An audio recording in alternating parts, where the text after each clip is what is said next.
Chairperson, Professor Rangappa, Vice Chancellor, State Open University, Karnataka. My co-speakers, delegates, and senior academics.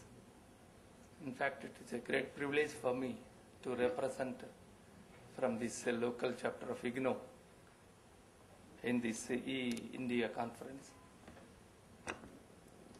In fact, my name was given in this book itself, but I got communication day before yesterday. I was surprised to see this information without knowing that how things went. Unfortunately, I moved from Ahmedabad to Hyderabad recently, but by designation as a regional director, our university has taken care in including the name. And in that way, I got the opportunity to present before you. In fact, the assessment, accreditation, and the quality standards in higher education, the technology leading the way. Basically, what is the need for assessment and accreditation? That is a basic thing we have to think. In the global era of privatization, globalization, the role of assessment and accreditation is very, very important, prominent from the institutional point of view. Who will assess and who will accredit the standards of higher education? That is a basic question. Before going into detail about this thing, since I am being from the IGNO, I want to just give a brief about IGNO also. It is my obligation, and I feel happy to say. As Sir has rightly said, it was established in 1985 and started its business in 1987 with 2 programs and hardly 4,500 enrollment. And within a span of this 25 years, now we have entered into 25th year, and the IGNO has crossed many milestones there. And today, the status of IGNO is a world leader in open universities in the world. It has a status of #1 ranking as far as enrollment, cumulative enrollment is concerned. Today, IGNO is having 30 lakh enrollment in this higher education, nearly covering, when you take up the total enrollment in higher education in India is 1 crore 10 lakhs, of which 30 lakh students are with IGNO itself, nearly covering 15 to 20% of the total enrollment in that way. And as far as its network is concerned, presently it has, doing its business entire India as a national jurisdiction, and even in 35 countries it has represented. In India, we have 61 regional centers and more than 3,000 study centers offering all programs, starting from certificate programs to PhD programs as in today. And in fact, when we talk of this assessment and accreditation, first of all, we have to see what are the mandate of the institution and the objectives of the institution, and whether this institution or organization is fulfilling these objectives of that we have to take up. In fact, Indira Gandhi National Open University has a dual role. One is it is offering its own programs to the public, to the society, and at the same it is a monitoring agency coordinating the educational standards, particularly in open and distance learning institutes. For this purpose, IGNO has established a Distance Education Council. The Honorable Vice Chancellor of IGNO is the chairman for Distance Education Council also.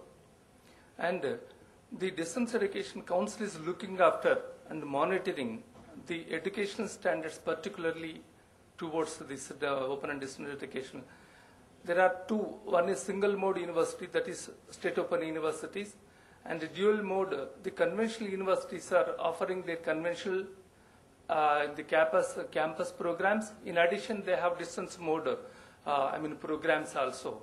So this Distance Education Council is looking after both the state open universities as well as dual mode university, distance education institutions also. In that way, I want to just give a brief information about the assessment and accreditation part of this Distance Education Council in ODL level is concerned. In fact, for this purpose, it has developed a beautiful mechanism for monitoring and assessing the and accrediting the quality standards are concerned. In fact, with the help of state open universities, 9 workshops been conducted to come to a conclusion what sort of standards we have to fix up to quantify and to see the assess the assessment and accreditation part is concerned. After these 9 workshops, it has come to a conclusion.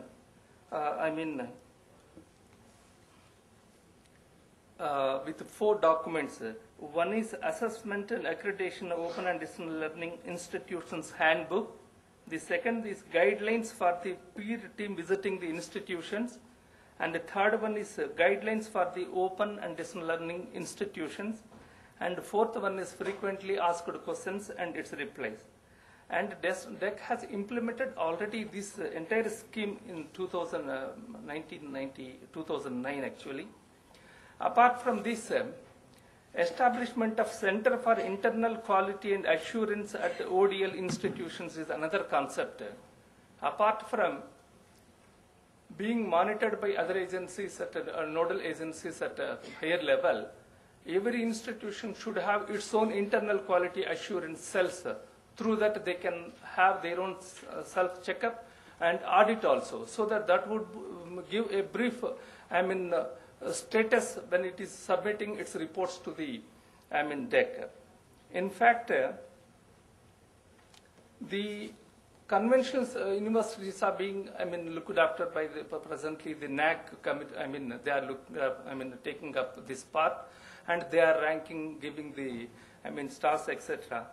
So Distance Education Council is looking after this part, particularly for this open system.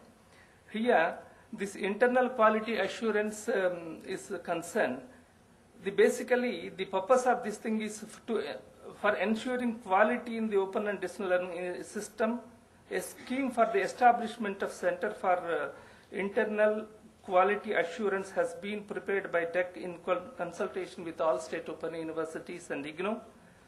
DEC developed various guidelines, norms, policies for this. I'll take only 1 minute. The scheme of establishment of Center for Internal Quality Assurance at ODL Institute was approved by the DEC in 2009. Setting up a CIQA, that is Internal Quality Assurance Cell, at each ODL institution has been initiated by DEC to augment quality-related activities and introduce effective accreditation and audit practices to develop self-accountability in the system. And further, in order to do all these activities, DEC has extended financial support to the institution who are coming up to have their own activities, support to the universities and ODL institutions for development of their own infrastructure, institutional reforms, academic improvement, staff development and training, student support services, computerization and networking of institutions, and improvement of quality education. These are for these areas DEC has come up with financial assistance also, and it has provided good amount to the particularly these conventional dual mode in institutions as well as state open universities. Before concluding, when I was in the meeting, the Chief Minister of Gujarat was posed a beautiful question. Basically, why this assessment and accreditation is important at this level in the era of privatization. We talk about the Nalanda and Takshashila universities. When you see the history, basically he has posed a beautiful question saying that what were the factors why these universities been disappeared in the history? Now it has become a history. What factors influence to disappear from the thing? The Remington, Facet, etc. Typewriters were there in the system quite for 200 years. in one fine morning, mostly within a year, that entire bean left out. What was the reason? So that is why the need for this assessment accreditation is very, very important. It plays a very vital role in knowing the present system, what are the standards to be implemented, so that whether we are going with the requirement, that is one of the important things. Anyhow, thank you very much for giving this opportunity to the chair and audience. Thank you very much.